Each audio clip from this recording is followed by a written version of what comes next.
দুয়ারেটে ঘুমিয়ে আছে পাড়া, কেবল শুনি রাতের কড়া নাড়া। অবনী, বাড়ি আছো? কবি শক্তি চট্টোপাধ্যায়ের এই কবিতাখানি দিয়ে আমি আজকে আমার প্রতিবেদনটি শুরু করছি। নমস্কার, আমি দীপ্তিমান। আপনারা দেখছেন বেঙ্গল এক্সপ্লেন চ্যানেল। দেখুন, আজকে আমি আমার প্রতিবেদনের শিরোনাম দিয়েছি সিংহম ভার্সেস পুষ্পা। কেন দিয়েছি তা আমি আপনাদের কাছে ব্যাখ্যা করছি। প্রথমে আপনাদেরকে আমি একটা ছোট্ট ভিডিও ক্লিপিংস দেখাচ্ছি। আমাদের পাঁচজনকে ভোট দিতে দেয়নি, অথচ আমাদের ভোট দিতে দেয়নি, অথচ আমার ছেলে সকালে ভোট চলো চলো চলো আসো আসো সবাই আসো, চলো চলো। দেখুন এই দেখুন, আমরা বাঁচতে পারবো নি, এরা যা করছে আমরা বাঁচতে পারবো না, আর কিছু নয়।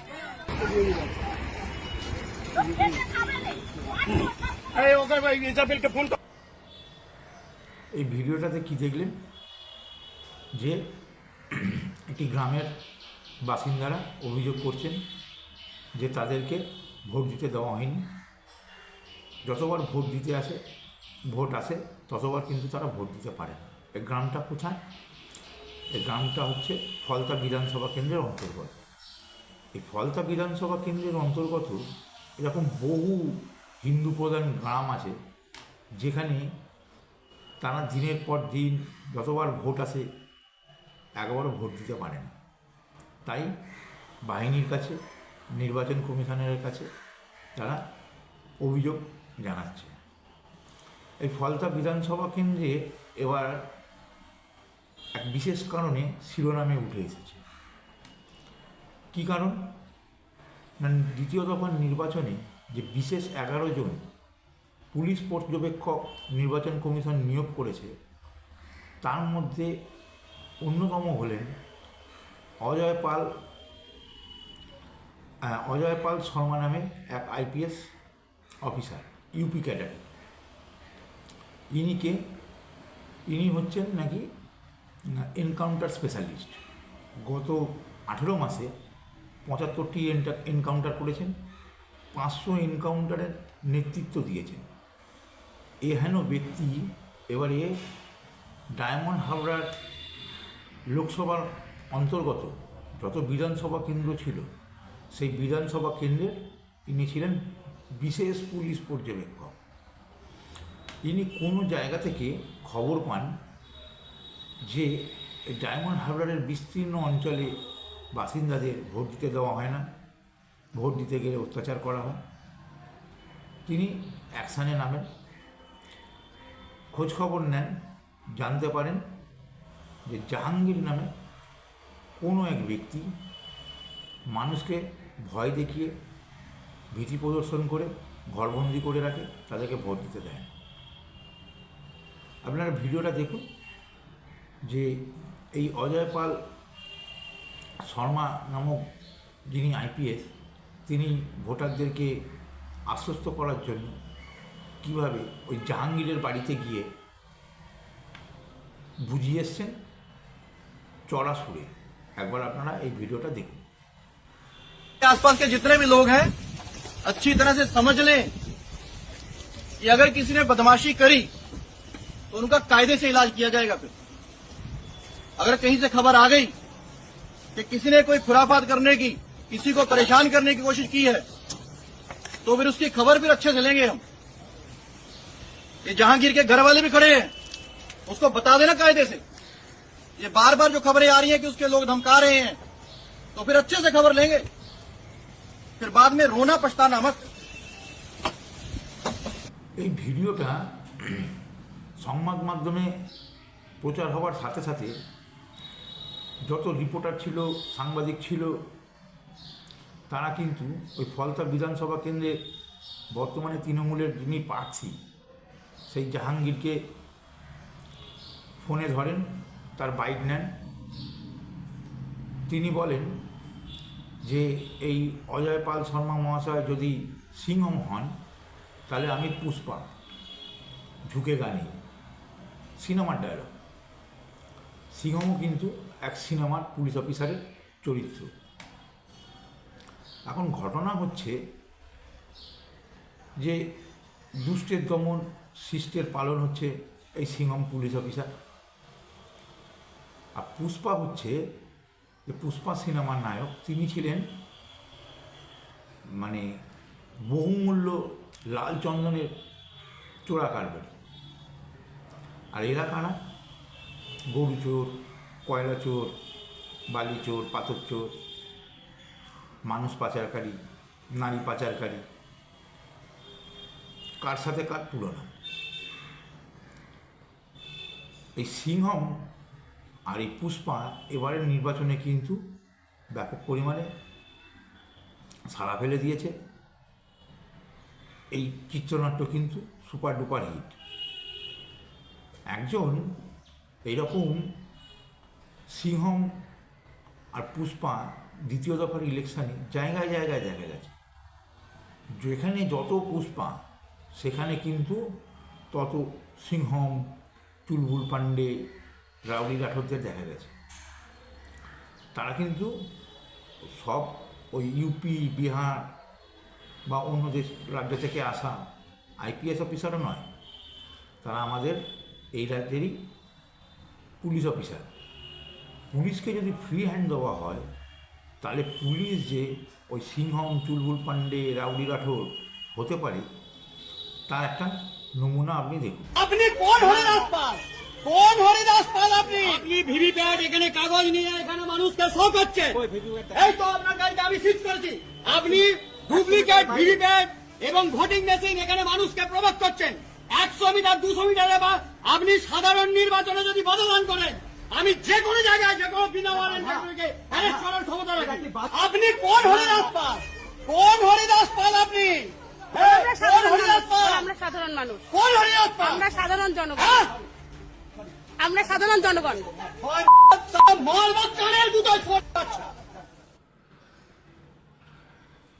এই পুলিশ অফিসার ভদ্রলোক আমাদেরই কিন্তু রাজ্যের পুলিশ অফিসার। কি হয়েছিল ঘটনাটা হয়েছিল ভোটের দিন। তৃণমূলের এক নেতা একটা ফলস ইভিএম নিয়ে, যেগুলো ভোটের প্রচারের সময় বিভিন্ন প্রার্থী নিয়ে ঘুরেছিলেন, তার নাম কত নম্বরে রয়েছে সেটা দেখানোর জন্য, সেরকম একটা মেশিন নিয়ে ঘুরছিলেন এবং ভোটারদেরকে প্রভাবিত করছিলেন। ওই পুলিশ অফিসার তৎক্ষণাৎ নজরে আসে, তিনি বারণ করেন, তর্কাতর্কি হয়, তারপরে এই ছিচকে নেতাকে উনি ভালো করে সমঝে দিয়েছেন। এরকম বিভিন্ন জায়গায় বিভিন্ন অঞ্চলে কিন্তু দ্বিতীয় দফার ইলেকশানে দেখা গেছে। একজনকে আরেকটা ছোট্ট ভিডিও আপনাদেরকে দেখাচ্ছি।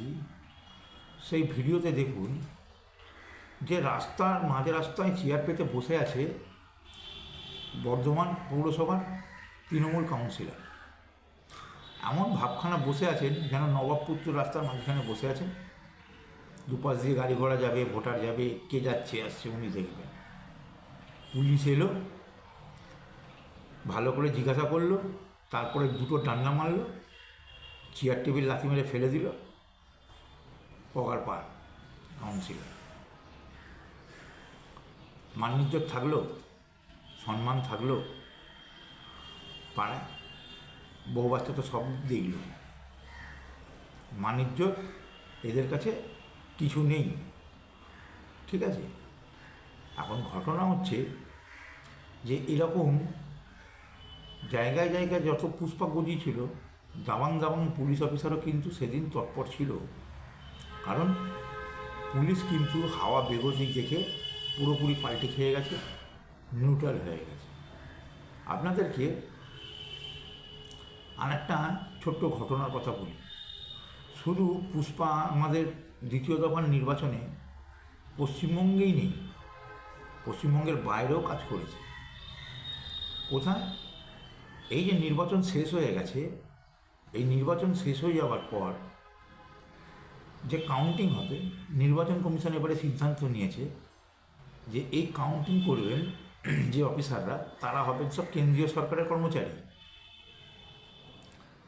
এখন এই প্রথম দফার ইলেকশান, দ্বিতীয় দফার ইলেকশানে শাসক দল সুবিধা করতে না পেরে ওই আইপ্যাক নামক সংস্থার কুবুদ্ধি, যেটা 2019 সালে ইলেকশানে হারার পর 21 সাল 24 সালে প্রয়োগ করেছিল, যে কাউন্টিং হলে গিয়ে সেখানে ম্যানেজ করাটা কোথায় হয়? একদম কাউন্টিং টেবিল থেকে, যেটাকে বলা হয় নিচু স্তরে। ওইখানে যদি ম্যানেজ হয়ে যায় তাহলে উপরের স্তরে যে আধিকারিকরা আছে সে রেজাল্ট কিন্তু তারা মেনে নেয়। এখন নিচু স্তরে যদি সেন্ট্রাল গভর্নমেন্টের এমপ্লয়ি থাকে তাহলে তো তাদেরকে ভয় দেখানো যাবে না, চমকানো যাবে না, তাদেরকে ট্রান্সফার করে দেওয়া যাবে না, তাদের চাকরি খেয়ে নেওয়ার ভয় দেখানো যাবে না। শাসক কুল পড়েছে মহা ফ্যাসাদে। তারা কি করেছিল? গতকাল সরাসরি হাইকোর্টে গিয়ে এক মামলা করে বসে যে কেন কেন্দ্রীয় সরকারের কর্মচারীদের নেওয়া হবে, আমাদের রাজ্য সরকারের কর্মচারীদের কেন নেওয়া হবে না? তাদের মনোবল ভেঙে যাবে, তাদের হ্যান হবে, তাদের ত্যান। হাইকোর্ট তৎক্ষণাৎ খারিজ করে দেয়। ওই রাজ্য সরকারের উকিল কল্যাণ ব্যানার্জি ছিলেন, থোতামুখ ভোতা করে বাড়িতে বসে গেছে। এই হাইকোর্টের অর্ডারটাকে চ্যালেঞ্জ করে তৎক্ষণাৎ কাল বিলম্ব না করে রাজ্য সরকার কিন্তু চলে যায় তোমার সুপ্রিম কোর্টে। সুপ্রিম কোর্ট আজ শুনানি করেছে, শুনে সুপ্রিম কোর্ট তো সব খবর রাখে।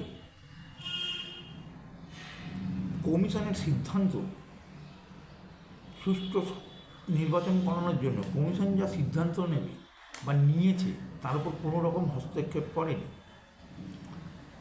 এই যে কপিল সিব্বাল, অভিষেক মনু সিংভি, রাজ্য সরকারের যে দুই পুষ্পা আছে যারা দিল্লিতে সুপ্রিম কোর্টে গিয়ে কেস লড়ে, ওখানে কিন্তু একজন বাঙালি দাওয়াং বিচারক মহাশয়ও বসে রয়েছে,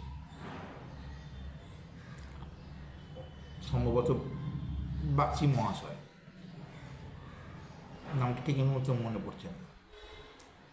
উনি কিন্তু পশ্চিমবঙ্গে কী ঘটছে কী ঘটছে না সব কিন্তু জানেন, যেহেতু বাঙালি খবরাখবর রাখে। উনি শুনে নির্বাচন কমিশনের কোনো সিদ্ধান্তে হস্তক্ষেপ না করে তৎক্ষণাৎ মামলা খারিজ করে দেয়। সুতরাং রাজ্যে পুষ্পা যেরকম আছে, তার দাবাং অফিসার আছে, সিংহম অফিসার আছে, রাউডি রাঠোর আছে, দিল্লিতেও কিন্তু এই পুষ্পাদের জন্য দাওয়াইও রেডি আছে। এবারে আমি আপনাকে বলছি যে কেন আমি শক্তি চট্টোপাধ্যায়ের ওই বিখ্যাত কবিতা দুয়ারেটে ঘুমিয়ে আছে পাড়া, কেবল শুনি রাতের কড়া নাড়া, অবনী বাড়ি আছো। 4 তারিখ যদি শাসক কুলের ঘটি উল্টে যায় তাহলে কিন্তু ওই পার্থ চট্টোপাধ্যায়, মানিক ভট্টাচার্য, তারপরে হচ্ছে ভাইপো রাতে দুয়ারেটে কিন্তু ঘুমোতে পারবে না। চাকরি বিক্রির টাকা, তোলাবাজির টাকা যারা নিয়েছে, ছোট থেকে বড়, বড় থেকে মেজো, ওপর নিচ, সবাই কিন্তু আতঙ্কে ভুগবে যে কখন পাওনাদার এসে কড়া নেড়ে বলবে, মানিক বাড়ি আছো, ভাইপো বাড়ি আছো। যাই হোক বন্ধুরা, সবাই ভালো থাকবেন। যদি আমার এই প্রতিবেদনটা আপনাদের ভালো লাগে তাহলে সাবস্ক্রাইব করুন, নিচে থাকা লাইক বাটন প্রেস করুন, কমেন্ট বক্সে কমেন্ট লিখুন আপনাদের সুচিন্তিত মতামত। আমার আর বিশেষ কিছু বলার নেই। সবাই ভালো থাকুন, সুস্থ থাকুন। জয় হিন্দ, বন্দে মাতরম।